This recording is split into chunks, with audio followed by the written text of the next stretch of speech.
সুখে থাকতে বেশি কিছু লাগে না। অল্প কিছু জিনিস আর অল্প কিছু মানে মুহূর্তগুলা সুখের করে তুলতে পারলে কিন্তু জীবন অনেক সুখী।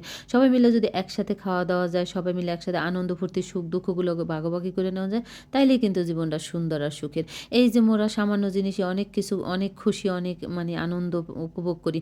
মোরা সবাই মিলে হইলো মোর হাজ্জে খালার বাড়ি আইছি, তাই হেনে মোরা এখন ডিম মশালা খামু। এর লেগে সবাই মিলে মুই যেগুলা আচারগুলো আনছি এই দেখে আমি সবাই একটু গলায় লইছি। কারণ একলগে সব নিয়েইছিলাম ৩ ডজনের মতো। যাই হোক এরপর একটু আনন্দ করলো, মজা করলো ওরা নিয়ে। এইগুলোই তো শান্তি না? খাওয়ানোর চেয়েও কিন্তু এগুলাই শান্তি। এই মুহূর্তগুলো কোনোদিনও জীবনে আর ফিরে আইবে না।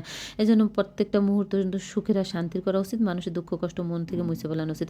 আসসালামু আলাইকুম হগলি কেমন আছেন? মুই তো আলহামদুলিল্লাহ ভালো আছি। তাই এখন বুঝতেই তো পারছেন আজকে কি আয়োজন চলতে আছে। ডিম মশালার আয়োজন চলতেছে। তাই মুই একলা, একলা খাইতে মজা পাবো না দেখে মুই জানতাম এলিগে ওরা আইবে হেলিগে এই ডিম মশালা খাওয়ার অপেক্ষায় আছিলাম এতদিন। কারণ একলা ওই ২ একটা ডিমের মশালা বানাইলে খাইতে কিন্তু কোনো মজা নাই। এলিগে এখানে ৩০ টা ডিমের আজকে ডিম মশালা মোরা খামু। কারণ এখানে মোরা প্রায় ১০-১২ জন আছি। খাইতেও কিন্তু মজা লাগবে আর একটা মনে অন্যরকম আনন্দও ফিল হইবে। তাই এখানে মোর ডিমগুলো সুন্দর করে ধুইয়ে আবার হেদ্দ বয় দিছি। মাটির চুলায় হেদ্দ বয়ছি। এদিক দিয়ে মোরা হলো শসা টমেটোগুলো কাইটে লইতেছি। কারণ এখানে যে শসা টমেটো হেরপর ধনিয়া পাতা, কাঁচামরিচ এগুলো সবকিছু লাগবে। এগুলো আগে থেকে কাইটে না লইলে তো হেলে হইবে না। ওদিকে হলো ডিম হেদ্দ হইতেছে, এদিকে মোরা কাটতেছি।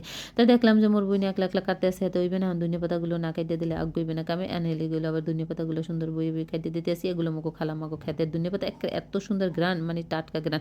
তো এইসব মুহূর্তগুলো যারা মিস করে তারা হলো যে আসলে তারা মানসিকভাবে কেমনে ভালো থাকে আমি জানি না। মানে সবাই মিলে মিশে একলগে থাকার মধ্যে শান্তি আলাদা। কে কম খাইলো কে বেশি খেলো হেই বড় কথা না। বড় কথা হইছে যে সামান্য কিছু খাইলেও হাতে কিন্তু অনেক মজা। আর আপনি ঘরে একালি ডিম খায় ১০০ টা ডিমও খাইবেন দেখবেন কোনো স্বাদ পাইবেন না। আর এখানে যদি একটা ডিম বা এক টুকরো গোস্ত বা এক টুকরো মাছ একটু কিছু খান হাতেই অনেক শান্তির।